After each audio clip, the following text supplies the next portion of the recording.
जय माता दी दोस्तों, आप सभी को शरद पूर्णिमा पर्व की हार्दिक ढेर सारी शुभकामनाएं।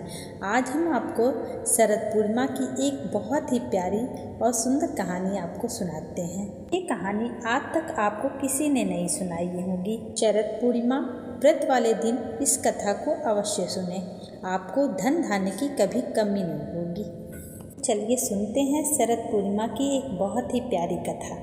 किसी जगह पे 7 भाई अपनी पत्नियों के साथ रहते थे। 6 भाइयों के पास बहुत सारा धन था, पर सबसे छोटा भाई गरीब था। उसके पास धन नहीं था, वह दूसरों के घर काम करने जाता था। एक दिन शरद पूर्णिमा आने पर 7 भाइयों की पत्नियों ने व्रत रखा। 6 पत्नियों ने तो लड्डू बना लिए और छोटे वाले भाई की पत्नी मीरा की निंदा करने लगी और कहने लगी कि उसके पास ना तो धन है और ना ही मावा है, यह लड्डू कहाँ से बनाएगी। ऐसा कहकर वह सब उसका मजाक उड़ाने लगी। शरद की पूर्णिमा के दिन शाम के समय वह 6 पत्नियां उसके घर पहुंची। उससे कहने लगी कि चलो पूजा करने चलते हैं। मीरा बोली कि दीदी आप चले जाओ, मैं बाद में आऊँगी, क्योंकि उसके पास पूजा करने के लिए कुछ भी नहीं था। भाइयों की वे 6 पत्नियां बोली, नहीं हम तुम्हारे साथ ही जाएंगे।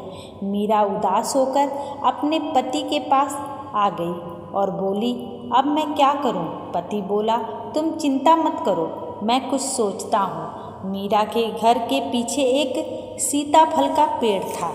मीरा का पति वहां से 7 सीताफल तोड़ लाया और कहने लगा, लो आओ, तुम इन्हें थाली में सजा लो।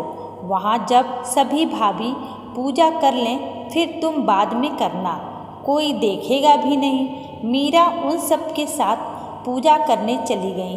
6 पत्नियाँ बोली, पहले तुम पूजा करवाओ। मीरा ने बहुत मना किया, पर उन्होंने ज़बरदस्ती मीरा को पकड़कर उन सब ने आगे बैठा दिया। पंडित जी ने उसकी थाली ले ली और थालपोश हटाया तो सीताफल के स्थान पर सोने के लड्डू देखे तो वह सब आश्चर्यचकित रह गए। यह देखकर वह 6 पत्नियां पूजा छोड़कर घर आ गईं और अपने पतियों से बोली, जाओ अपने भाई के पास और पूछो यह सोने के लड्डू कहाँ से आए हैं। मीरा और उसका पति बोले, भाई हमने तो सीताफल रखे थे, यह सोने के लड्डू कहाँ से आए। तब भाई बोले, हमें तुम उस सीताफल के पेड़ के पास ले चलो। वह सब उस पेड़ के पास चले गए।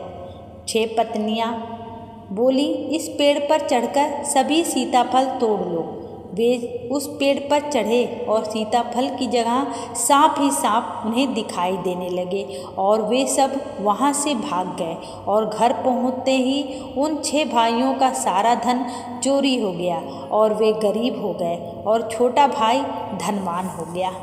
इसलिए कभी किसी की निंदा नहीं करना चाहिए, जितना ही हो उतने में ही खुश रहना चाहिए, क्योंकि लालच बहुत बुरी बला चीज़ होती है। इस कहानी को जो भी पढ़ता या सुनता है उसकी सारी मनोकामनाएं पूर्ण होती हैं।